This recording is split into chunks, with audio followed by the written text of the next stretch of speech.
โดยอายุขัยของเฮานี่ก็ยังมีเห็นอยู่นักให้หมื่นตรงกันข้ามคนที่เป็นอยู่ในสูงวัยแล้วต้องเพียรพยายามในการทำให้มันเข้มข้นทำให้ได้นักกว่าปกติที่ตนเองแห่งของตนเองต้องมีความอดทนอดกั้นมอบกายถวายชีวิตอุณถึงจะบรรลุเป้าหมายในสิ่งที่ตนเองอยากจะทำให้สูงสุดในจัดนี้ดังนั้นเราทุกคนสามารถทำได้สามารถพัฒนาศักยภาพของความเป็นมนุษย์ได้ทุกคนทุกเพศทุกวัยทุกเผ่าพันธุ์ภาษามาว่าจะเป็นคนที่มีร่างกายสมบูรณ์แบบหรือบ่สมบูรณ์ก็ตามถ้ามีความมุ่งมั่นตั้งใจสามารถประพฤติปฏิบัติได้โดยที่สำคัญที่สุดก็คือการที่เราประพฤติปฏิบัติแล้วเราได้ถือชื่อว่าเป็นผู้สืบทอดพระพุทธศาสนาเป็นผู้ที่จะเอาหลักธรรมคำสอนพระพุทธศาสนาดำรงคงอยู่ให้รอดปลอดภัยไปถึง5 ปันภวศาสตร์ต่อยอดจากรุ่นเฮาไปสู่รุ่นต่อๆไปเพราะจะได้ถึงว่าจะได้ถึงว่าแต่ว่าเพราะว่าตราบใดถ้าทุกคนมีธรรมะตราบใดที่ทุกคนมีความประพฤติปฏิบัติในหลักธรรมคำสั่งสอนตามพุทธศาสนาบอกว่าทานศีลภาวนาก็ดีนะตราบนั้นพุทธศาสนาก็จะอยู่มันต้องกลัวว่าพุทธศาสนาจะล้มหายตายจากไปจากโลกนี้เพราะหลักธรรมคำสอนพระพุทธเจ้าจะเป็นศาสดาแต่พระพุทธองค์เพราะถ้าว่าเรายังประพฤติปฏิบัติธรรมที่พระองค์ทรงสั่งสอนเอาไว้ตามนั้นพุทธศาสนาก็คงอยู่ดังนั้นพุทธศาสนาจึงเป็นภาระเป็นหน้าที่ของพุทธบริษัทสาธุชนทั้งหลายได้ประพฤติปฏิบัติสืบต่อสอนต่อสานต่อไปจนถึงลูกถึงหลานมันต้องกองเฉพาะภิกษุสงฆ์องค์สามเณรถ้ามีพระผู้สงฆ์องค์สามเณรและพุทธศาสนาจะอยู่ได้จะอย่างอันอย่างเดียวหลักสำคัญแห่งอย่างหนึ่งก็คือพุทธบริษัท4มีทั้งนักบวชและคฤหัสถ์นักบวช2คฤหัสถ์2เช่นเดียวกันนักบวชมีภาระมีหน้าที่ในการเผยแผ่ธรรมศึกษาธรรมได้ดีกว่าศรัทธาญาติโยมที่เป็นคฤหัสถ์มีโอกาสในประพฤติปฏิบัติได้นักกว่าศรัทธาญาติโยมศรัทธาญาติโยมที่เป็นอุบาสกอุบาสิกาที่เป็นคฤหัสถ์ก็สามารถบำรุงทำนุบำรุงพระพุทธศาสนาโดยการที่เราทุกคนฮึ่งตาลรักษาศีลเจริญภาวนาส่วนพระสงฆ์องค์สังฆเจ้าองค์สามเณรทั้งหลายก็เริ่มตั้งแต่กันมีศีลสมาธิและปัญญาทั้งนี้เลยทั้งนั้นพระสงฆ์องค์สังฆเจ้าก็สามารถในการจะฮึ่งตาลรักษาศีลเจริญสมาธิและเจริญเมตตาภาวนาจนเกิดปัญญาได้ครบถ้วนเขาจะหันหลายที่สำนักหลายสำนักหลายวัดหลายวาครูบาอาจารย์เป็นทั้งผู้ฮื้อเป็นทั้งผู้ฮับหันง่ายๆที่หันชัดเจนที่ใกล้ตัวที่สุดเขาหันครูบาอาจารย์ที่เป็นเจ้าวาดทุกวัดทุกวาเอื้อเฟื้อเผื่อแผ่ลูกศิษย์ลูกหาให้ปัจจัย4ให้กับลูกศิษย์ลูกหาก็ดีช่วยในการส่งเสริมสนับสนุนให้ศึกษาห้ำเฮียนกล้าโลดกล้าเฮียนกล้าอาหารการกินตลอดจนถึงดูแลเอาใจใส่สารทุกข์สุขดิบเจ็บเป็นเย็นเมื่อยเจ็บเป็นเย็นอุ่นขอดูแลเฟื่อไฟดูแลผู้อย่างตาลก็มีพร้อมเพราะว่าตาลด้วยอามิตรก็ดี ตาลด้วยการแนะนำสั่งสอนคือธรรมตาลก็ดีและให้อภัยลูกศิษย์ลูกหามาโดยตลอดเหมือนอย่างกับพ่อแม่ให้ตาลมีสิ่งของให้ธรรมตาลแนะนำบอกกล่าวให้ทำความดีแก่ลูกแก่เต้าแก่เล่าแก่หลานแก่ทุกๆคนที่เผ่าปงวงศาและก็ให้อภัยมาขอดมั่งกระตามเวรถึงแม้นว่าลูกจะทำผิดทำให้พ่อแม่เจ็บอกเจ็บใจตุกอกตุกใจเพียงใดป้าก็หาว่าจังป้าก็เดือดด่าว่าให้แต่ในใจลึกๆคือพร้อมที่จะให้อภัยพร้อมที่จะพิษกับอู้ของตัวเก่าที่อู้ไปนั้นบางทีบางครั้งอาจจะโมโหโทโสเป็นเรื่องปกติธรรมดาจำบุบจำตีจำเก่นจำข้าวเพอกับเพอที่ถึงว่ามึงยังไปตายเนี่ยอีกก็มีแต่จริงๆถามแต่ว่ามันจะเป็นดังกับอู้นั่นก็บ่มีหรอกมันเป็นเพียงกับอู้เพียงเป็นกิริยาอาการที่บันดาลความโกรธตรงนั้นออกมาบ่ได้ดังนั้นลูกเต้าหลานลูกศิษย์ลูกหาก็ดีครูบาอาจารย์พ่อแม่ที่ได้กล่าวไปไม่ใช่ว่าอันจริงๆบางคนเนี่ยโอ้ถือกรรมของพ่อของแม่ถือกรรมของครูบาอาจารย์แสดงความมาพอใจโกรธเกลียดตัวเองทำตัวเองพ่อแม่ได้ตุกอกตุกใจมายอมรู้สึกสำนึกพานโกรธพ่อโกรธแม่โกรธครูบาอาจารย์มาเข้าใกล้มาหับใจแล้วก็พานไปทำมาดีคือพ่อแม่เสียอกเสียใจครูบาอาจารย์เสียอกเสียใจพานในสิ่งที่ทำร้ายทำลายตนเองแล้วก็ทำร้ายจิตใจของพ่อของแม่เป็นการประชดประชันก็มีอันเนี้ยคือความบ่เข้าใจโดยท่องแท้บ่เข้าถึงจิตใจของพ่อของแม่ถ้าว่าคนเข้าใจก็ต่อเมื่อตนเองเป็นพ่อเป็นแม่เมื่อใดจะถึงบางเมื่อนั้นแหละสิ่งเหล่านี้จะสอนให้ตัวเก่าสาเหตุที่ครูบาอาจารย์ก็ดีพ่อแม่ก็ดีเขี่ยวเข็นตนเองในเมื่อยำหนุ่มยำน้อยก็ดีเป็นละเอกละอ่อนก็ดีเนี่ยเพราะอะไรยังบางทีบางครั้งกำขันไปขอสุมาขออภัยมีนักต่อนักเป็นลักษณะแบบนี้ดังนั้นการที่เราทุกคนมีสติในตรงเนี้ยเป็นเรื่องที่สำคัญมีสติรู้จักในการยับยั้งชั่งใจคิดไปใช้ปัญญาคิดอย่างเป็นปัญญาที่เป็นสัมมาทิฏฐิไม่ใช่เป็นสัมมามิจฉาทิฏฐิคิดในทางที่ถูกที่ต้องที่ถูกที่ควรที่เหมาะที่สมสิ่งเหล่านี้ก็จะเกิดขึ้นความเจริญรุ่งเรืองในจิตในใจก็จะเกิดขึ้นความดีความงามก็จะเกิดขึ้นทั้งกายทั้งวาจาและจิตใจสามารถพัฒนาศักยภาพความเป็นมนุษย์ของตนเองได้ดีเราสามารถรู้เข้าใจในธรรมเหมือนกันคู่คนถ้าว่าเราสนใจและก็มันฝึกฝนอบรมตนเองเปิดมีการฝึกฝนอบรมที่ไหนเกี่ยวกับธรรมะธรรมโมเปิดมีเทศมีแสดงธรรมกับที่ไหนปะทะกถาธรรมที่ไหนไปอย่างนี้เป็นต้นคือมีใจชอบเป็นเบื้องต้น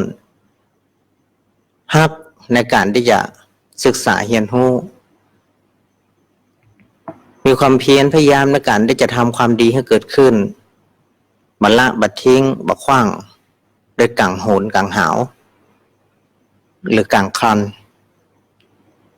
มันตรึกตรองไข้ครวน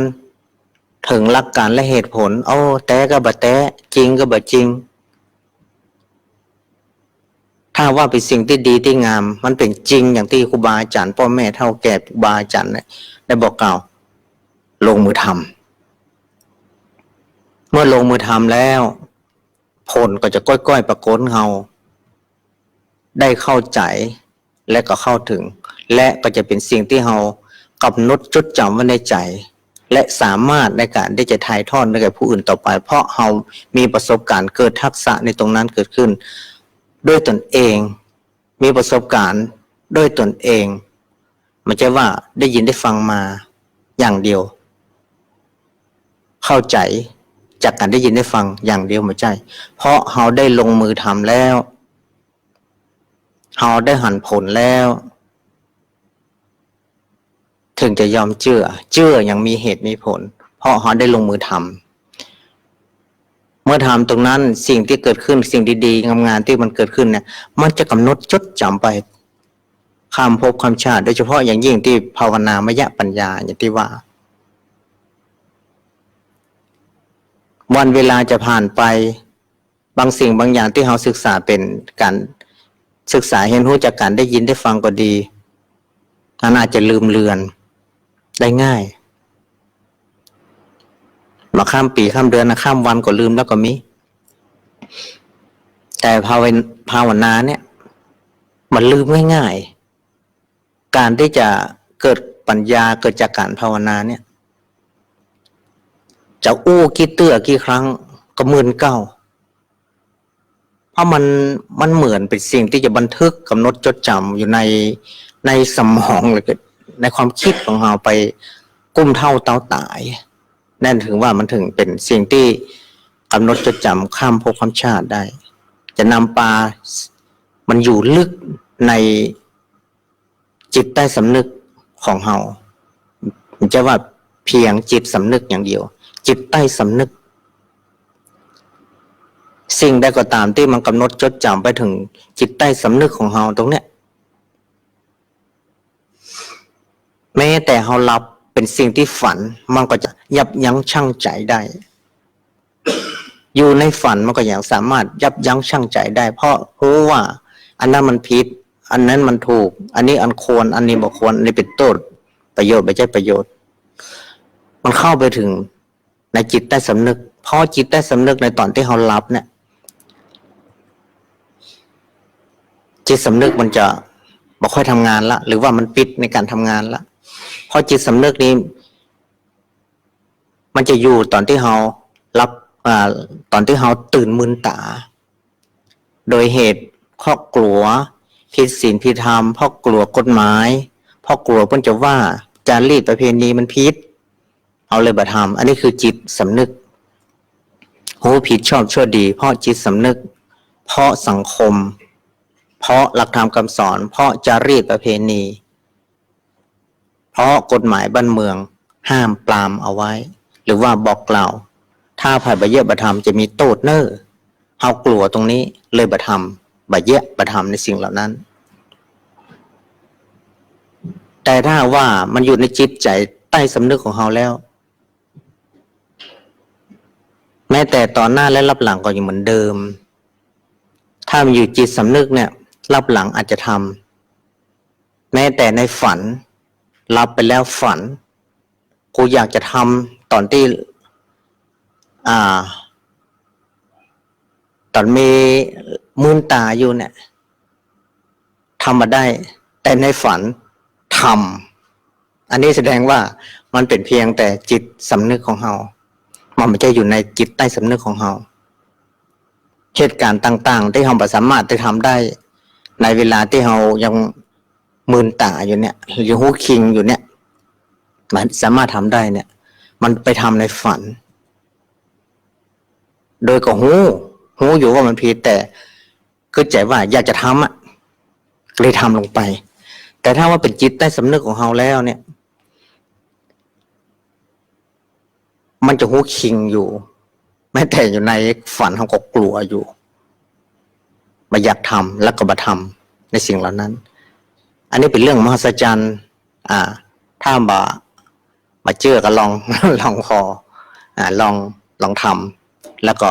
ผูกจิตผูกใจของเราเพื่อเป็นบุญเป็นกุศล มันสามารถทำได้พัฒนาตนเองได้ สามารถในการที่จะเข้าถึงในสิ่งที่เราอาจจะบ่รู้บ่เข้าใจจะเข้าถึงได้เพิ่มขึ้น อันนี้สิ่งเหล่านี้นั้นมันเป็นปัจจตังเนาะมันเป็นปัจจตังพวกรู้ก็รู้ด้วยตัวตนเองเพราะหลักธรรมคำสอนพระพุทธเจ้าเป็นปัจจตังสิ่งเหล่านี้ถ้าว่ามันจะต้องเกิดด้วยประสบการณ์ด้วยตนเองถึงจะรู้ถึงเข้าใจในตรงนี้สามารถจะแยกแยะอธิบายเลยเถิดไปเนาะวันนี้ก็มาสองรูปเพราะท่านพระครูไปไหนอันนี้มนต์นะครับเนอะอู้มือแล้วมันมีคำอู้แล้วนี่ อันนี้มนต์ครับเนาะซึ่งก็วันนี้ได้มากันสองรูปอย่างที่ว่านะท่านพระครูวิพาทวรคุณภาษาบาทได้มาในตรงนี้ก็มาอีกรูปหนึ่งคือท่านพระครูกัลยาณประโมทเจ้าวาดวัดหม่อนห้วยแก้วตอนนี้มาท่านก็สุขภาพก็ยังมาให้สมบูรณ์แข็งแรง100%เนาะก็อุตส่าห์มาด้วยกันก็ขอนิมนต์ครับเนอะมาพบปะกับศรัทธาญาติโยมสาธุชนครับขอน้อมกราบถวายความเคารพครูบาอาจารย์พระเถรานุเถระที่ฟังรายการขณะนี้จุดตนจุองค์ถวายความเคารพท่านอาจารย์ท่านพระครูสถิตสารคุณครับผมครับผมเลิศปอนศรัทธาญาติโยมต่างหลายที่ฟังรายการร่วมกันค่ำคืนนี้ได้มาพบกันหลังจากที่บางเว้นวันพุธที่แล้วก็มาได้มาพบเพราะมีงานกันอาตมาเองก็มีงานข่าวดำท่านอาจารย์พระครูสถิตก็มีที่วัดป่าตังเจริญที่ออกรายการนี้ก็มีก็เลยงดไปวันพุธหนึ่งวันนี้ได้มาปะกันแฮมแล้วก็ดีใจอย่างหนึ่งว่าได้มามาศรัทธาญาติโยมหลายท่านหลายคนก็ถ้าวันไหนขาดไปก็จะโทรหาเหมือนกันว่าถ้าคุณเจ้า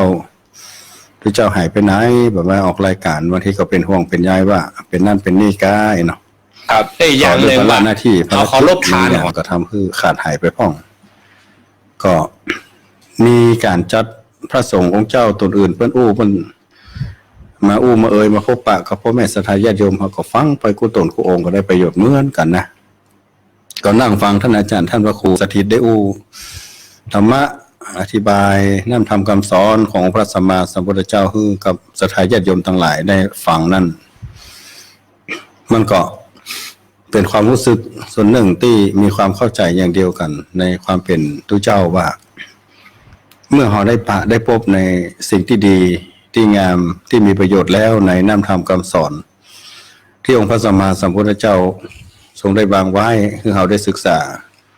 ได้ประพฤติปฏิบัติกันนั่นต่างคนต่างได้สัมผัสแล้วเหมือนเราได้พบได้ปะสิ่งดีที่ดีที่งามเหมือนเราได้รับ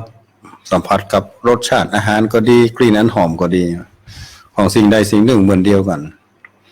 เราก็จะรู้รสอันนั้นว่ามีประโยชน์และมีความเป็นสุขจะได้กับตัวเราและก็ข้างหน้าก็มีโอกาสก็อยากจะนำสิ่งเหล่านี้มาบอกกล่าวเผยแพร่คือกับผู้อื่นได้รับทราบได้รับรู้ตามกำลังสติกำลังปัญญาของแต่ละตนแต่ละท่านอย่างนั้นถ้าจะมารอว่า ขอให้มีความพร้อมเต็มที่เคยมีพระสงฆ์องค์เจ้าหลายรูปหลายท่านที่เปิ้นบ่ค่อยจะออกแสดงธรรมกาออกเผยแผ่อะไรมันว่าตัวเองเนี่ยยังมีความรู้สึกว่ายังบ่เต็มที่ในการที่จะศึกษานำธรรมคำสอนหรือว่าประพฤติปฏิบัติในข้อวัดปฏิบัติบางอย่างยังบ่ได้ดูง่ายๆก็เอาตัวประปนประเป็นเตื้อนะก็เลยบ่อยากจะแนะนำคำสอนไผ อันนี้ก็เป็นความคิดส่วนตัวเฉพาะบุคคลบางท่านบางคนคิดอย่างนั้นแต่โดยส่วนตัวของอาตมาเองแล้วเขาก็เอาตามภูมิหูภูมิธรรมของเขาท่านผู้ฟังที่อยู่ในขณะนี้เพิ่นมีความหูภูมิธรรมสูงกว่าอาตมาภาพทั้งสองก็มีเป็นครูบาอาจารย์เพิ่นเรียนจบมาทางโลกทางธรรมเนี่ยวุฒิความรู้การศึกษาหรือวัยวุฒิการได้ผ่านโลกมาก่อนมันนับแหละมีมากมายแต่เพื่อนก็สนใจที่จะฟังหรือว่ามีการสนับสนุนคืออาตมาเองที่เป็นพระที่ม มาออกรายการกันเนี่ยได้ทำหน้าที่ในการเผยแพร่ตามภูมิหูภูมิธรรมนั่นแหละแต่สิ่งที่ได้ประโยชน์นั้นสถานการณ์ทุกวันนี้ส่วนมากจะเป็นผู้สูงอายุก็ดีหรือวัยที่ค่อนข้างจะเป็นผู้ใหญ่แล้วนะสภาพจิตของเราเริ่มจะหวยหาหรือว่าต้องการในสิ่งที่ดีที่ประเสริฐในการจะเป็นที่ยึดเหนี่ยวแก่ใจตัวเก่าวัยหนุ่มวัยน้อยแล้วก็เมาเสาะแสวงหาถ้าอู้ก็เป็นทรัพย์ไปนอกเข้าน้ำปัจจัยทั้งสี่ปัจจัยเงินทองอันนั้นก็อ้างเป็นข้ออ้างว่าเขาจะมีโอกาสมีเวลาได้ศึกษานำทำคำสอนน้อมนำประพฤติปฏิบัติก็เป็นเรื่องยากแต่ส่วนมากในวันนี้เราเองส่วนมากเขาก็โป้นภาระอันนั้นมาล่วงเข้าสู่วัยที่เป็นผู้ใหญ่ก็ดีเป็นผู้วัยที่มีเป็นผู้ที่เฒ่าแก่แล้วเป็นผู้สูงอายุส่วนเรื่องก็คือสังขารร่างกายของเรามันเริ่มเป็นตัวสัญญาณเตือนว่าโอกาสที่เราอยู่อย่างสมบูรณ์แบบด้วยความสุขแบบโลกบนโลกใบนี้มันน้อยลงแล้วเนาะเนี่ยอยู่ไปก็แบบทนอยู่ไปก็แบบทรมานเจ็บแขนเจ็บขาเป็นนั่นเป็นนี่โรคภัยไข้เจ็บเริ่มรุมเร้าและปัจจัยแห่งอย่างหนึ่งก็คือคนที่แวดข้างของเราเองบรรดาลูกเต้าเราหลานเมื่อเขาเติบใหญ่แล้วเขามีความรู้มีความสามารถเขาก็ไปออกจากเขาไปสร้างครอบครัวคารวะยาวเฮือนที่อื่นที่ไกลก็มีบางทีใครมาอยู่กับตัวพ่อตัวแม่ก็มาอยู่ไม่ได้เพราะมันหน้าที่การงานหรือบางท่านบางคนก็ลูกเต้าหลานด่วนที่จะล่วงลับไปแล้วตายไปก่อนพ่อก่อนแม่ก็มีย้อนเข้ามาใกล้ๆกับบางทีคนที่อยู่ด้วยกันมาถึงคนที่เป็นคู่ข้างเฮาง่ายๆไม่ยิงก็ดีเพื่อใจก็ดีเพื่อนกับจากโลกนี้ไปก่อนเฮาแล้วเลี้ยวไปพอรอบข้างเพื่อนฝูงคนที่ฮู้จักมาเกยก็บ่มีแล้ว เหลือบ่กี่คู่กี่คนจะไปหากันมาอู้มาจากันก็เป็นเรื่องยากประกอบกับสังขารมันก็เสื่อมอย่างนี้มันก็เลยต้องแสวงหาว่าอย่างน้อยที่มันจะจนลงใจเฮาในวันหนึ่งของการทรงตัวอยู่ของสังขารร่างกายนี้ของเฮานั้นได้ในฐานะที่เขาเป็นชาวพุทธจิตใจลิงน้อมศรัทธาในพระแก้วเจ้าทั้งสามมาตั้งแต่เฮาเกิดมาเฮาฮู้ความเฮาก็ฮู้แล้วว่าพ่อแม่ครูบาอาจารย์เฮาป้าเฮาได้พบได้ปะได้ทำสิ่งสักการะบูชาก็ดีได้กินได้ทานในพระศาสนามาโดยตลอดความเชื่ออย่างหนึ่งในเฮาว่าโลกหน้ายังมี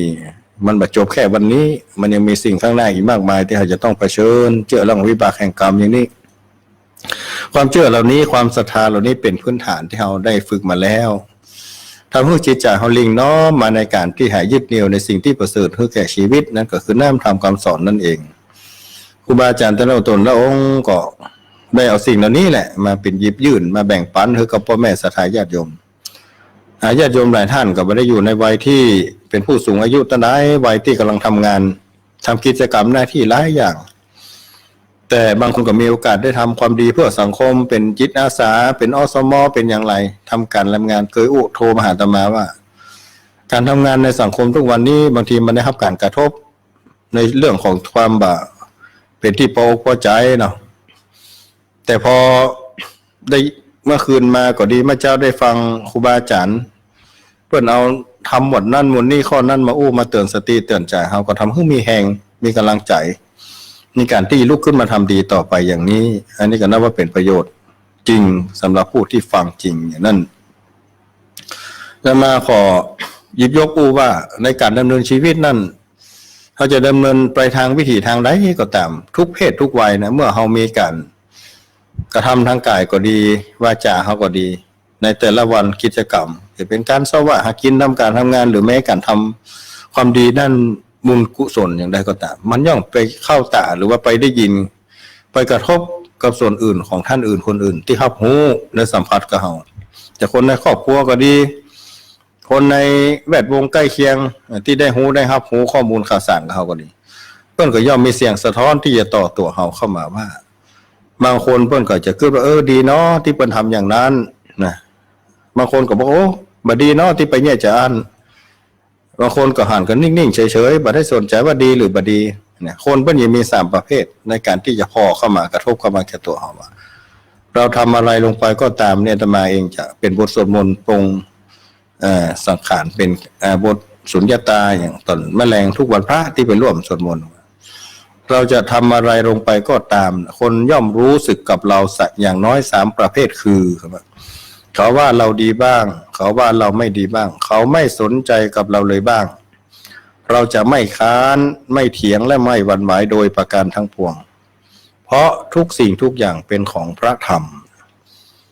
คำว่าพระธรรมนั่นก็คือสิ่งที่เราได้ยินได้ฟังนี่เองจากครูบาอาจารย์ว่าท่านฮือสติท่านฮือปัญญาเขาว่าอันใดเป็นเหตุอันใดเป็นผลสิ่งนี้เป็นเหตุที่ดีย่อมได้ผลที่ดีสิ่งนี้เป็นเหตุบดีย่อมได้ผลบดีเมื่อเขาน้อมนำหรือว่าเขาได้ทำกิจการงานอันใดก็ตามเขาก็ไล่ไข้ควรถึงเหตุว่าอันนี้มันเป็นเหตุที่ดีก่อตรงกับที่ครูบาอาจารย์เพิ่นว่าบ่ผิดบ่เพี้ยนจากศีลธรรมกรรมฐานอันนั้นเหตุที่ดีแล้วแต่ผลที่ออกมาล่ะมันย่อมเป็นผลที่ดีแต่คนที่เพิ่นว่าบ่ดีก็มันที่อาตมาว่าย่อมเป็นการกระทบที่มันเป็นเรื่องธรรมชาติอย่างนั้นคือพิจารณาอย่างนี้เราก็จะมีกำลังใจในการลุกขึ้นมาทำการทำงานเพื่อกับตัวเองและกับสังคมในการที่สร้างคุณงามความดีเพื่อตัวเองไม่เป็นบารมีไปข้างหน้าและก็จะเป็นการช่วยค้ำชูเป็นเครื่องยืนยันว่าผู้ที่ได้ยินได้ฟังนำธรรมคำสอนของพระสัมมาสัมพุทธเจ้าผ่านจากพระสงฆ์องค์เจ้าทั้งหลายเนี่ยจะเป็นผู้ที่มีความเข้มแข็งในจิตใจในการที่จะลุกขึ้นมาทำการทำงานอย่างอาถรรพ์โดยบ่ย่อท้อต่ออุปสรรคต่างๆต่อไปข้างหน้าอย่างนั้นเองเนาะขอคือกำลังใจกับคนทำงานทุกท่านทุกคนต่อไปจะได้ถึงบรรยากาศสนทนากับท่านอาจารย์ท่านพระครูสถิตครับค่ำคืนนี้จะอู้เรื่องอย่างจ้าเดินมาทีจะได้เปิด15 นาทีเป็นยังตอนน้อยๆอยู่อาจารย์แค่อู้เรื่องอย่างจ้าวันนี้ที่ใกล้แล้วก็ฮอตฮิตในขณะนี้คือรถโตโยต้าโคโรนาเรื่องโลกแค่ไหนมันเป็นสิ่งที่ทุกคนอดวิตกกังวลไว้ครับผมวันนี้มีโอกาสยกในเรื่องนี้มาอู้มันนี่มีโอกาสเข้าไปธุระในเวียงโอ้ยมันว่างอาจารย์ปกตินักท่องเที่ยวก็เนาะสุนสันคุณอันกันบอกครับพ่อร้านอาหารพ่อร้านค้าร้านขายโอ้แน่นคนเต็มเดี๋ยวนี้ห้างลึงรถก็ห้างคนแล้วก็คิดว่าเศรษฐกิจเนาะมันเพิ่งปิงกันเนาะเมื่อคนมาของก็ไม่ได้ขายมันกระทบไปกระทบเสี่ยงเหมือนกันนะมันเป็นระบบไปเลยทบไปทั้งระบบยุคนี้มันเป็นยุคที่อย่างอันให้แล้วมันจะมากินอยู่คนภายมันเนาะมันมองต่างมุมเนาะมันทำให้เศรษฐกิจบดีก็จริงแล้วก็ให้เราได้ระมัดระวังตัวมันแค่ว่าเป็นเรื่องที่ไกลตัวนะเป็นเรื่องที่ใกล้ตัวเลยเพียงแต่ว่าเราจะไปวิตกกังวลจนเกินเหตุครับเอาจากป้องกันตัวอย่างที่หมอเพิ่นมาบอกมาแนะนำเนาะโรคนี้ส่วนมากมันจะระบาดที่เมืองยันหนาวนะจ๊ะมันชอบอากาศเย็นกันหนาวเมืองร้อนแต่มันอากาศร้อนบ่ค่อยสู้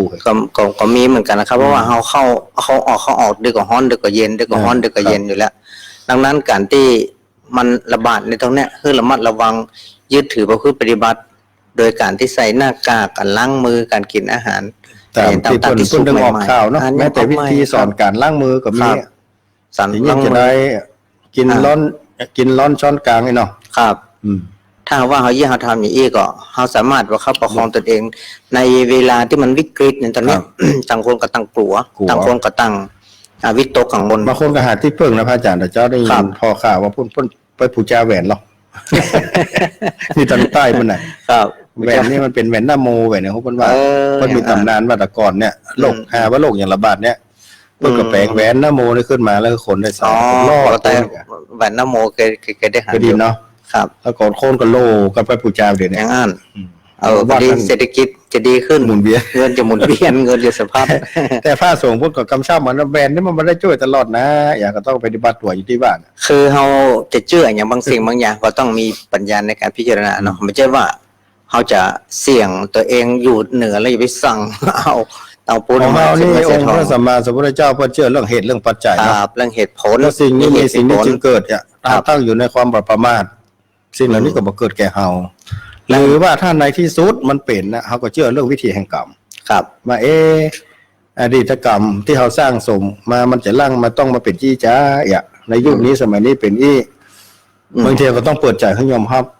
ว่าคนที่เปลี่ยนไปแล้วอีกนะแล้วก็ทำใจให้เป็นปกติครับแต่วิตกกังวลจะกินมาได้นอนกายนี่มันเป็นร่างของโลกลูกมันแบบป่วยโรคนึงมันก็ต้องป่วยโรคนึง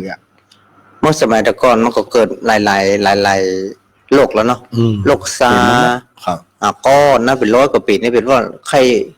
ข้หวัดสเปนอีก แต่ว่ามันเกิดขึ้นโรคระบาดใน หลาย ในกองทัพอ่ะในกองทัพทหาร โคโรนาไอ้เหี้ยโรคโคโร ที นา นี้โคโรนา ครับ พี่ได้หันออกถ้าหาว่าเอาวิกฤตเป็นโอกาสหรือว่า อืม ใครเครียดนั่นเนาะมันต้องวิตกกังวลอย่างเครียดว่าปีใหม่อย่างปีเนี้ยนางสงกรานต์ เป็นยังไง จะแต่จะเล่นมั้งเนาะเพิ่นอู้เล่นกันนะฮะแล้วนะเอาไปเล่นกันเรื่องเล่นเนาะกว่าน างสงกรานต์ที่ไหน นางสงกรานต์ชื่อว่าโคโรนาเทวีว่ะ จะขี้อย่างมาคนเนาะ ขี่ข้างคาวมาไอ้หรอกมือขวา จังข้าขาว มือขวา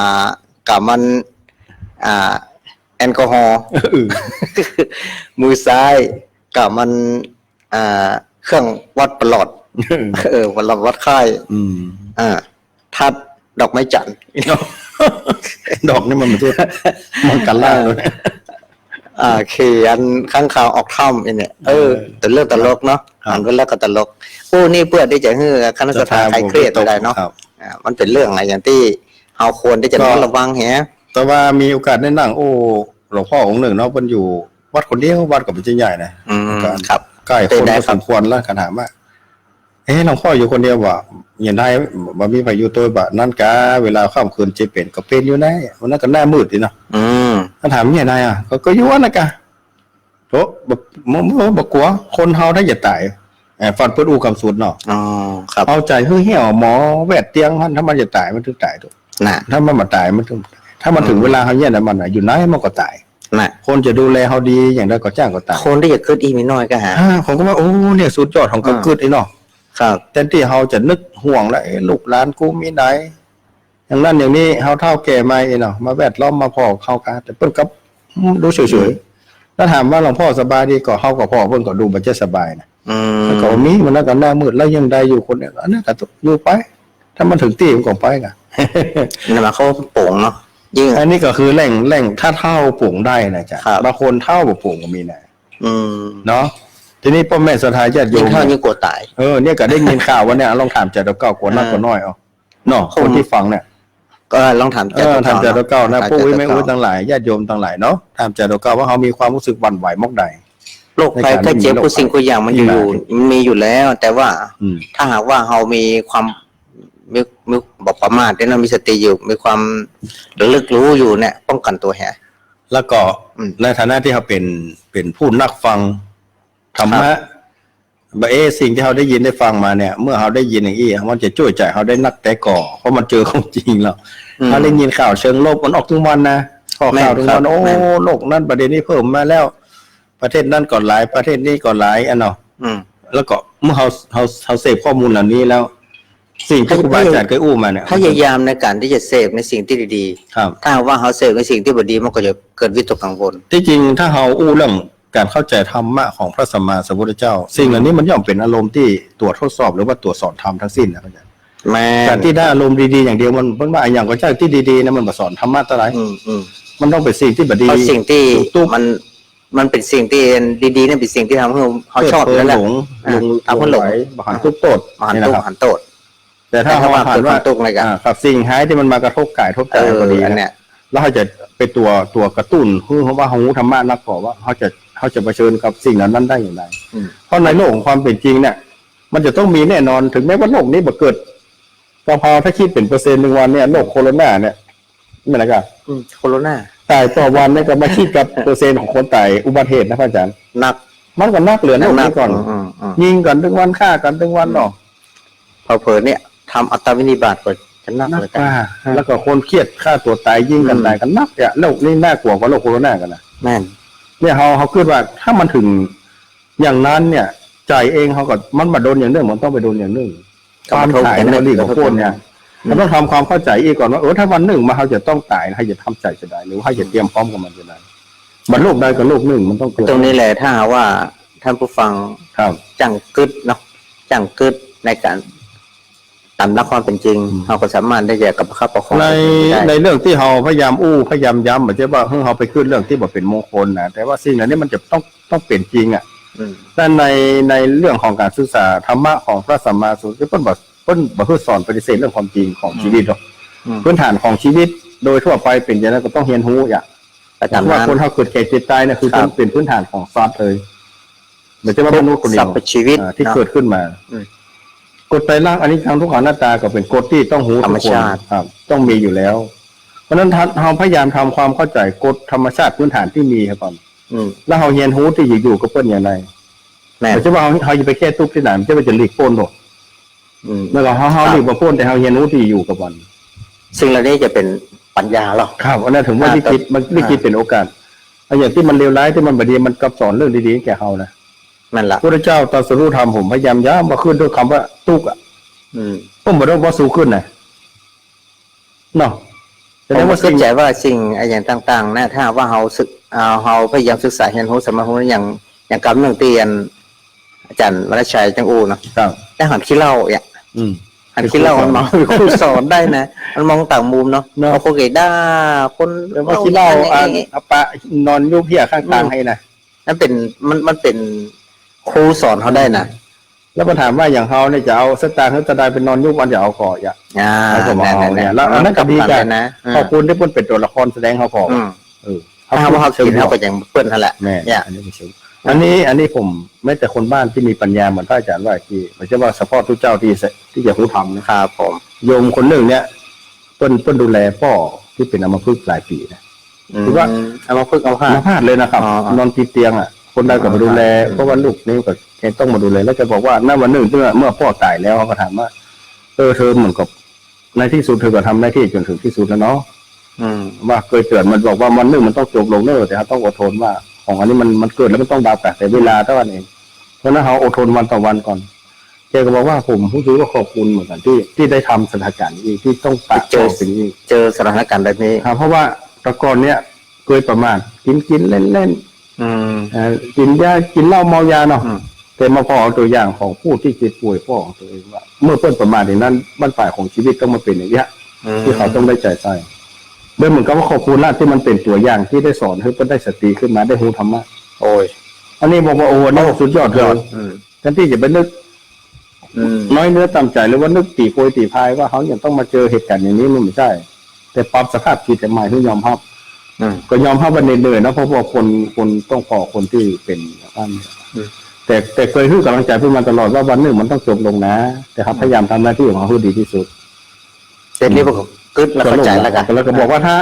ถ้าวันนี้เขาไม่ได้ทำสิ่งนั้นให้กินเองเนี่ยเนาะ ครับ ความเหนื่อยอย่างมันก็หายไปหมดแล้วนะท่านอาจารย์พระครูสตางค์การอย่างการที่เขาเคยดูแลเจอมันก็ผ่านมาหมด เลยหน้าพักผ่อนมันก็หาย แต่มันหายไปหมดแต่ใจเขานี่กะถ้าไม่ได้สิ่งนั้นรู้สึกมันเป็นมลทินทางใจอยู่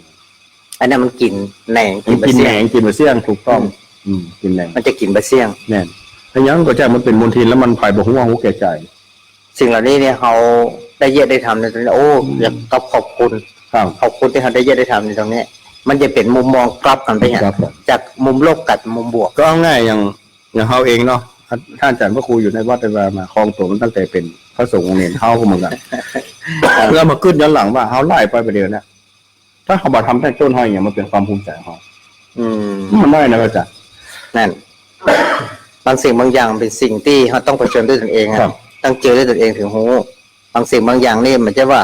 มันจะมาโผล่เขาได้เฮียนหูอย่างกับมันหนังละครที่เขาดูแล้วมันสามารถรีเลย์ไปพอใหม่มันไม่ใช่ มันจะต้องประสบพบเจอด้วยตนเองอ่ะวันนี้เจออย่างอี้วันนั้นเจออันมันบวกมันโนดเป็นความหูที่เขาว่าประสบการณ์ เอาง่ายอย่างว่าเขาปลูกต้นไม้สักต้นตั้งแต่น้อย เนาะอ้อมปล่อยปลูกแล้วบางคนน้ำบุท่ามาถึงนั้นวันนี้มันฮืดดอกออกผลเงี้ยแต่ถึงว่ามันเป็นอย่างยุคนี้มันคุดมาได้เนาะเอามาแทนเลย แต่ว่าระหว่างที่เราดูแลตั้งแต่น้อยจนเอามาเนี่ยมันคนละอย่างกันเลย ความรู้สึกคนละอย่าง คนละอย่างเลย ครับ จากถ้าเพียรทำอย่างมันตั้งแต่ต้นจนสะ ตั้ ส ง ม แต่จุดเล็กๆถึงว่าต้นน้อยๆเนาะครับพอตั้งแต่เริ่มต้น ครับ ไม่ใช่ว่าตัดเอากึ่งกลางมา แล้วเดี๋ยวนี้เพิ่นย้ายมันได้เลยนะปีเดียวได้กินเลยนะ นะ แต่มันความภูมิใจแล้วก็ความสร้างสมบูรณ์มันแบบ มันเหมือนกัน ครับ อันนี้เหมือนกันพ่อแม่ศรัทธาญาติโยมเนี่ยที่ณวันนี้ของชีวิตวันนี้เขาอาจจะไม่ได้ทำอย่างเต็มที่แล้วเรื่องของการกินกันทานที่ว่าไปไหนมาไหนนะแต่เรื่องใจนะเขาทำได้เต็มที่กันแต่ขึ้นย้อนหลังว่าโอ้เนี่ยเขาได้สร้างสมมาทำปลูกต้นไม้ต้นนึงวันนี้มันเพิ่งออกดอกผลเต็มที่ละให้ไปย้อนปลูกใหม่นี่มันไม่ใช่ สิ่งต่างๆที่มันเกิดขึ้นกับชีวิตของเขาตั้งแต่ต้นเนาะ ครับ เขาถึงได้รู้เขาถึงบรรลุนะว่า สิ่งนี้เกิดสิ่งนี้ถึงเกิด สิ่งนี้มีสิ่งนี้ถึงมีมันใช่อ่ะ แม่นด้วยเหตุด้วยผลนะ ด้วยเหตุด้วยผล พระเจ้าบอก ถ้าว่าเขาไม่ได้ทำตรงนี้เขาบอกสร้างสิ่งตรงนี้ให้มันเกิดมันมีแต่ตรงนั้น ตรงนี้อาจจะบ่มี อืม อาจจะบ่มีหรือว่า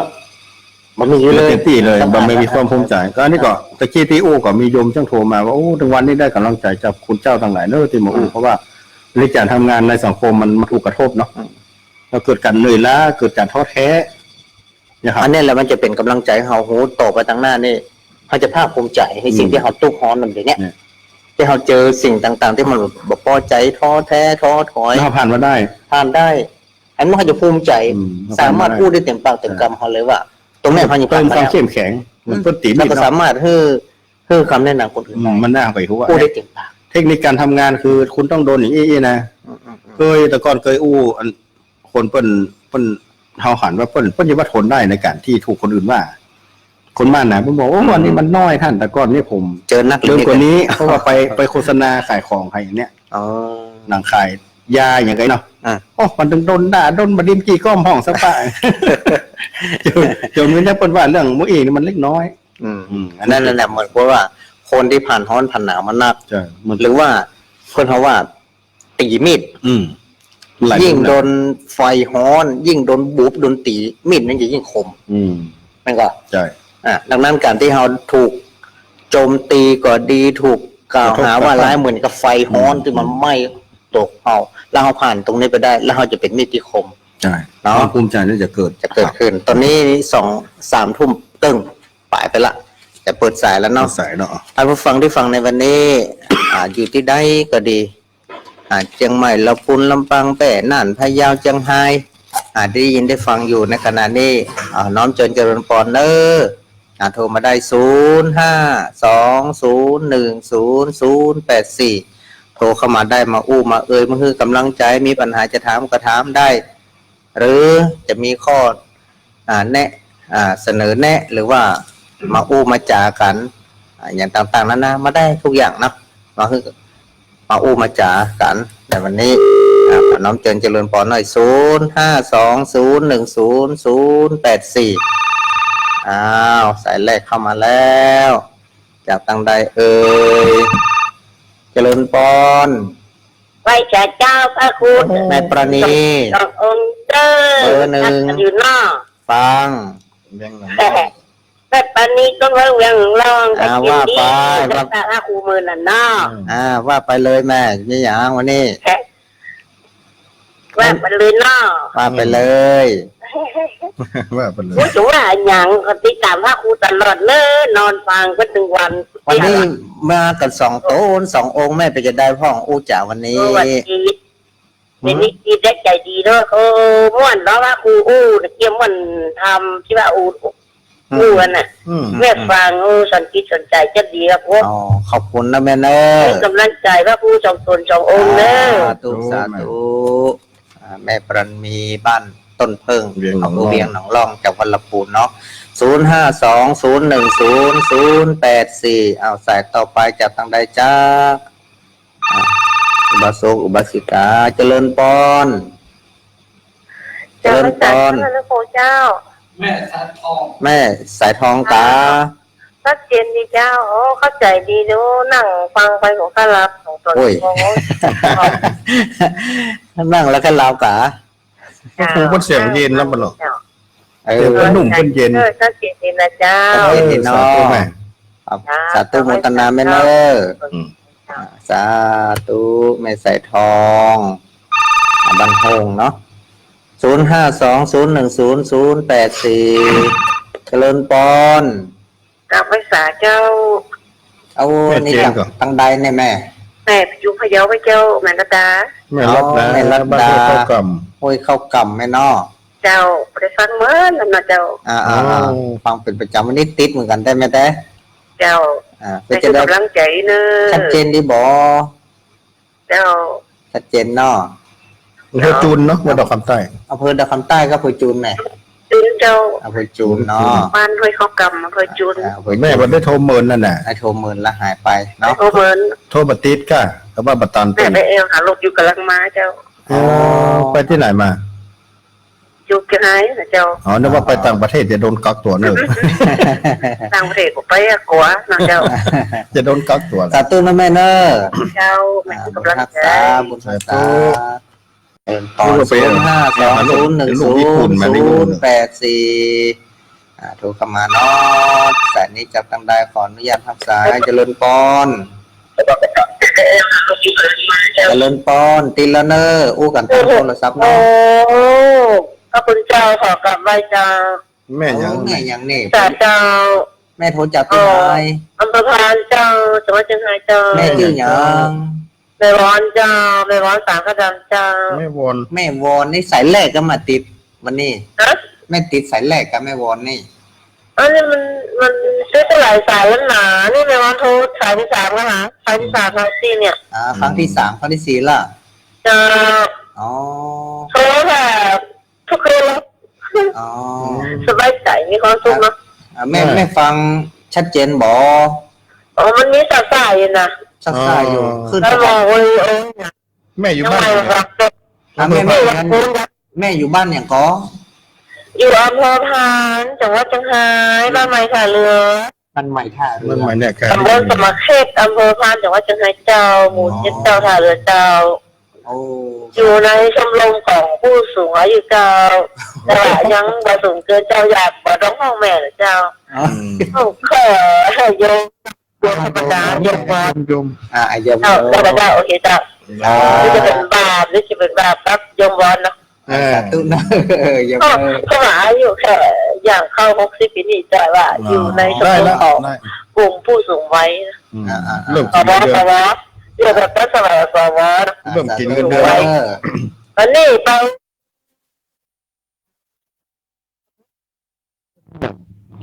ภาษาอะไรแล้วก็แบบ อ๋อครับเสด็จ จากประเทศอินเดีย อ๋อคนมาที่ไหน วัดหัวหวายวัดหัวหวายเจ้าวัดหัวหวายวัดฝาย หัวฝาย นี่ก็ออกโซเชียล สาธุแม่เนอ ก็แชร์กดไลค์ไปทั่วโลก สาธุสาธุ โอ้นี่อิ่มขนาดแล้วอิ่มคุณอิ่มแบบเงินซื้อไปเลยเนาะ สาธุสาธุ คือคนรู้แบบนี้มันได้ เจริญปอนอันนี้แม่วอนเนาะ แม่วอนเป็นคนโทรเฮาตัวแรกอ่ะ อันเต็ด อาจจะติดเตียงแต่มันยง 052010008 จากทางใดจ้า คนว่าโยมวอน ปอน ห้องแม่ ค ตัว รับกล่าวให้สักการะท่านพระอาจารย์ทั้งสอง เจริญ ก็ ปอน ประเสริฐกับพ่อหยัง พ่อหยังก็นี่ พวกคุณทำบ้านปูงหนองเวียงปะเป้าครับ พ่อบุญธรรมปงน้องเวียงปะเป้า ค วัน รับ นี้ ผม วันนี้เป็นจะได้พ่อของเสียง ชัดเจน นี่ครับอยู่ครับแต่ผมได้ฟังแก้ไปประชุมมาเมื่อกี้นี่ครับ แล้วประชุมกัน ตันได้ฟังอยู่กะ ทำไมถึงได้ยินแล้วก็แล่นเปิดสายเนี่ยครับ อ๋อ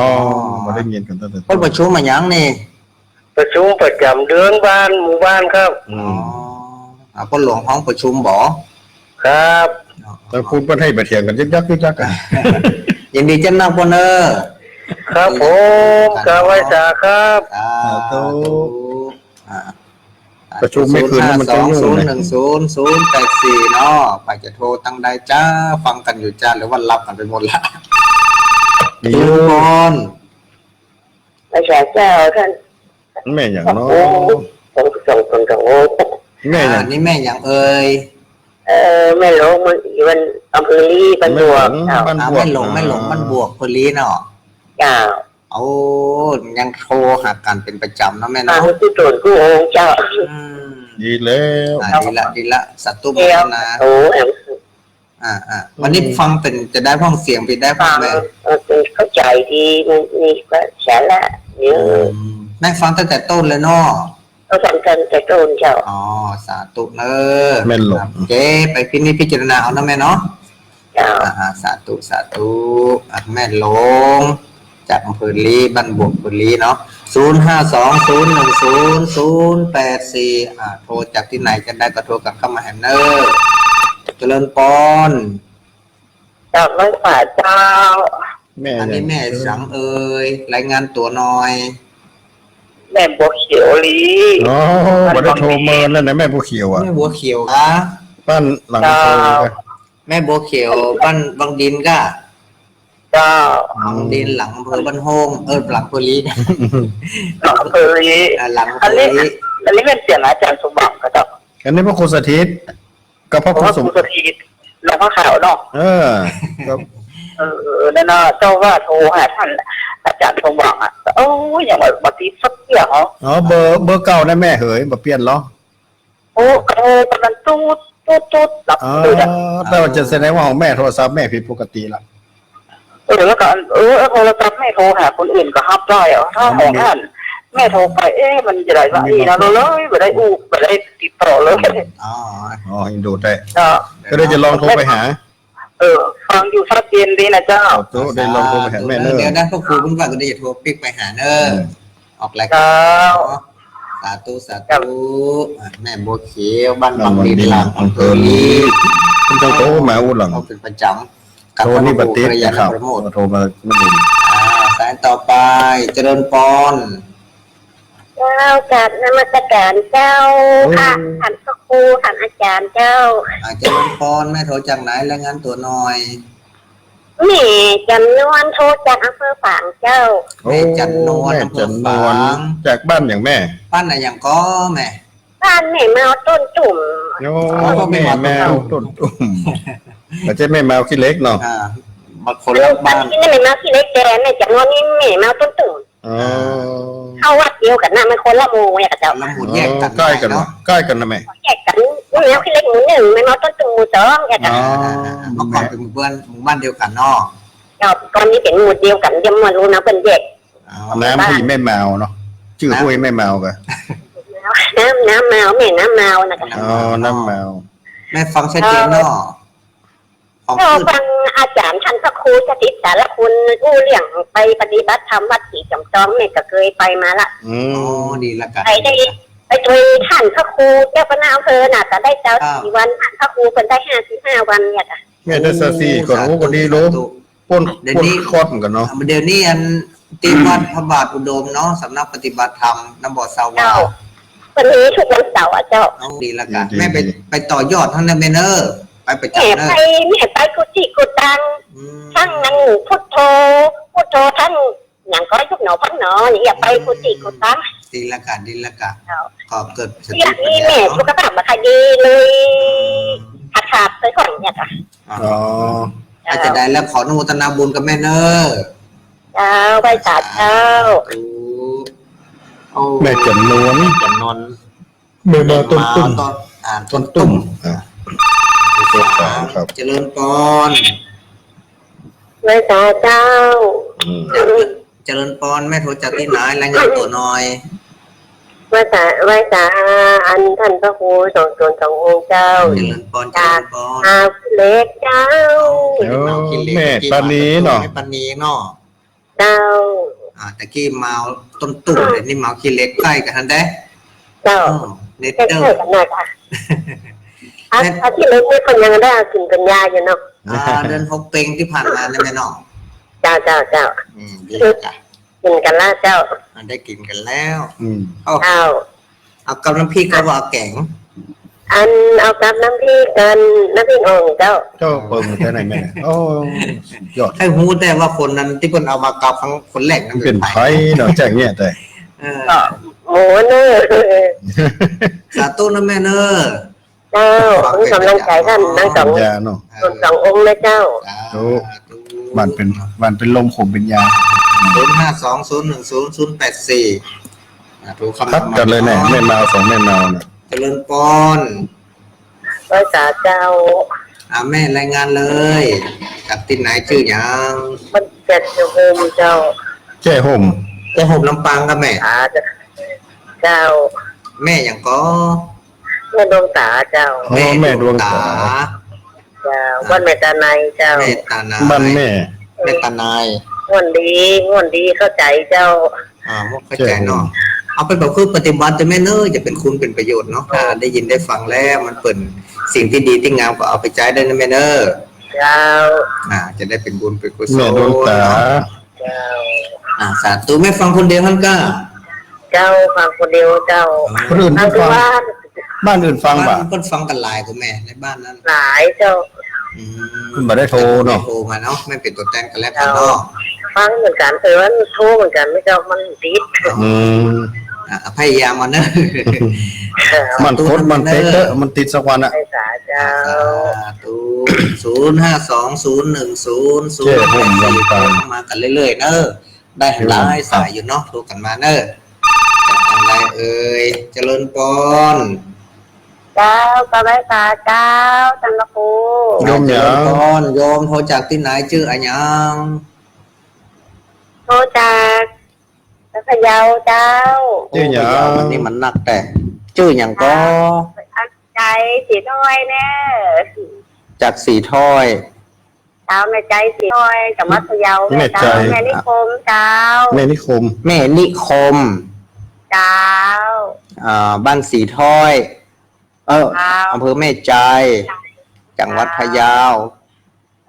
จังกูยกแม่ขอถามอ่ะที่แม่ฟังอย่างเอี้ยเนาะกูโดนกูโองถ้า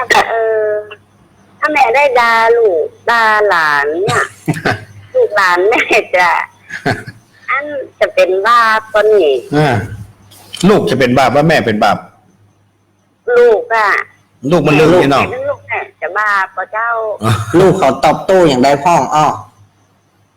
ก็ถ้าว่าถ้าว่าแม่เครียดขึ้นมาถ้าเขาย่างให้แม่เครียดไอ้นอนแล้วแม่ก็ด่าเขาอยาก ถ้าเขาตอบโต้พ่อก่อน ฟังตัวเจ้ากูคืนกูวันถ้ากับมาชมนะดาใจเนาะ จะเอาพ่องก็เฮ้ยกะตั้งกลับตั้งวันละ ถ้าจะอู้ถึงว่าเป็นบาปเป็นกรรมก็กรรมเมื่อกันกระทำไหมเนาะกายกรรมวิจิกรรมมโนกรรมที่เขาว่าลูกกล่าวหาว่าหาอย่างต่างๆอย่างต่างๆนานาโดยที่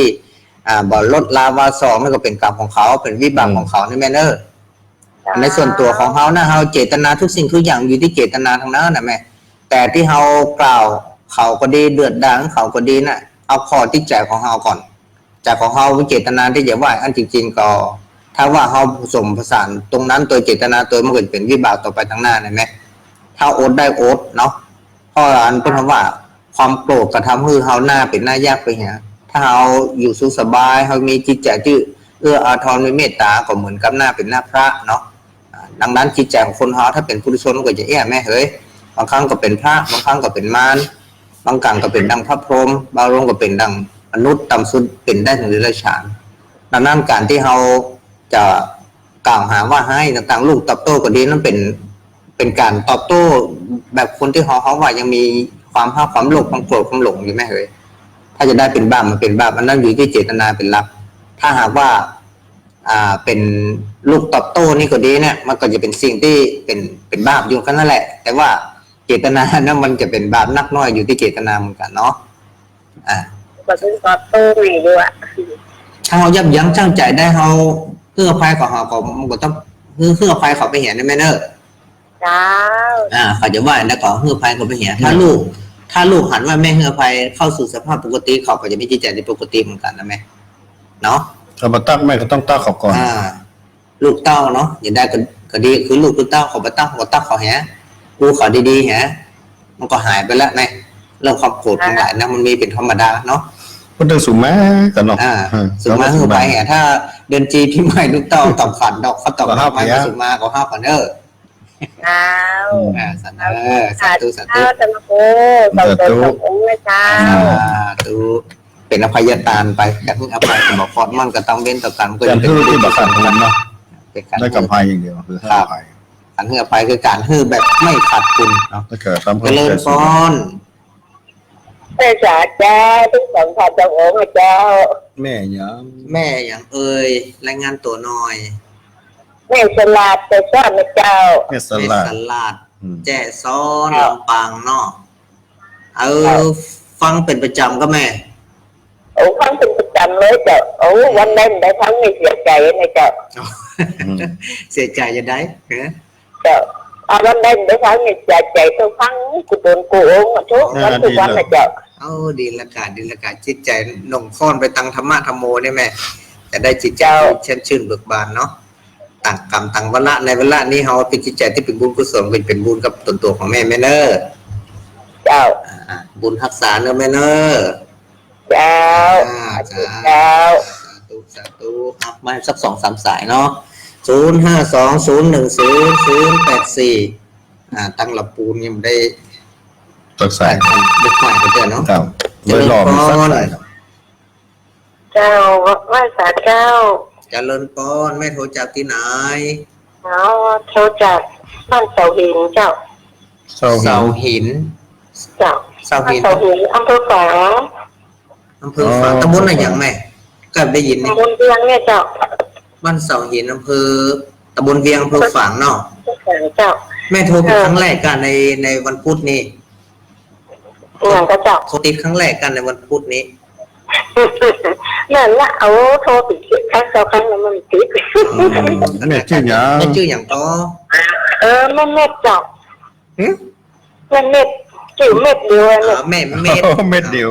เม็ดเดียว แต่ จ ได้ อด ตรงถึงแม่ปานีนี่เปิดโทรเก่งนะ ปฏิดตลอดบ้านแม่เมานี่นะ แม่ปานีนี่นะโทรเก่งก็ เป็นแม่นแม่ เงาพี่เล็กนี่เก่งแต่แท้ แม่ตอนนี้นี่เป็นแม่นโทรแม่นห้อง เจ้าแม่ให้กำลังใจเนอะ สาธุสาธุ อย่างดีเนาะอันคนเขานี่ต้องมีศีลเนาะ ใช่ ศีลนี่สำคัญนะขอศีลห้ามันบอกข้อประโยชน์สักข้ออะไรอย่าง น่า นี้ จะ นะ อากาศถูกต้อง มันนึงมีหลายข้ออยู่แม่ ฮะ ที่เขาได้มีหลายข้ออยู่ ต้องฝึกเขาอย่าไปถ้าได้ข้อแล้วต้องฝึกมีสองมีสองฝึกมีสามไปเถอะ มันจะมีข้าแมงนิดๆน้อยๆมันมี นั่นมีแต่ว่ามันมาแห้งเนาะพยายามจะ มาแห้งจะไป เฉพาะซัดใหญ่จะไปก็พยายาม พยายามมุดได้ของงดแมนเนอร์ เจ้า ฆ่ายุงฆ่ามดของอี ข้าก หมด ก็เกิดมาทุกวันแล้วเนาะ นัก ใช่ การ ใช่ใช่แม่เม็ด ยินดีจะนักนะแมนเนอร์ติดแล้วเนาะ เจ้านี่เป็นครั้งแรก ติดครั้งแรกเนาะโทรกันเรื่อยๆนะแมนเนอร์ฟังเรื่อยๆเนาะ จะพยายามเนาะ พยายามสาธุ จะไปใส่ที่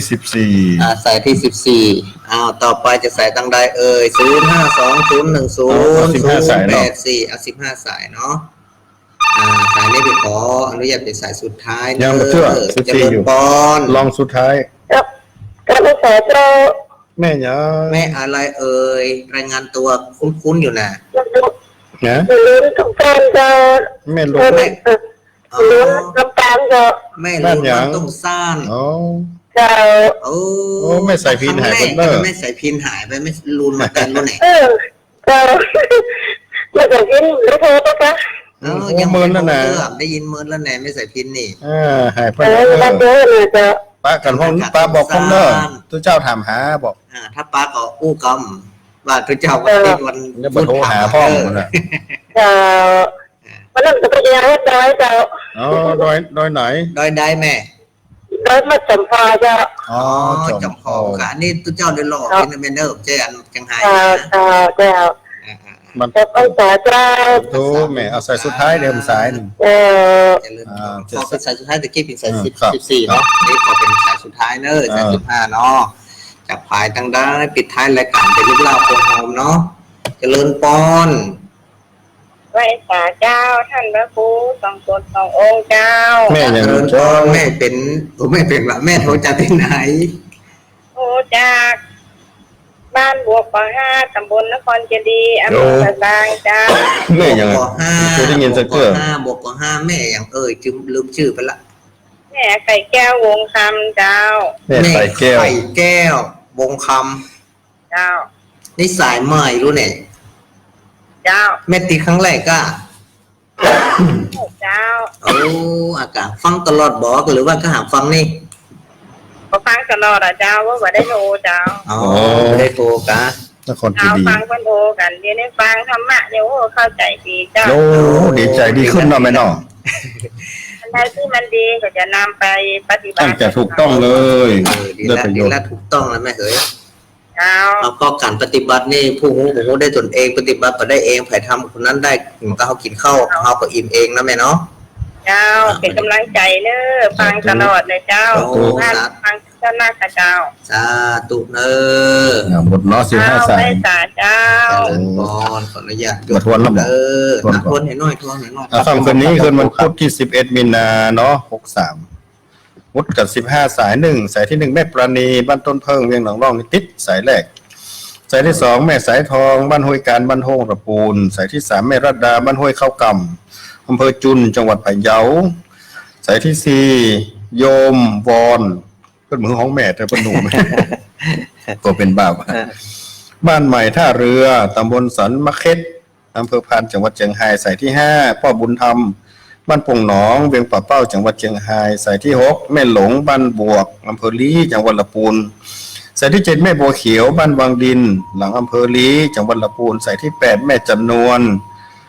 บ้านแม่แมวต้นตุ่มอำเภอฝาง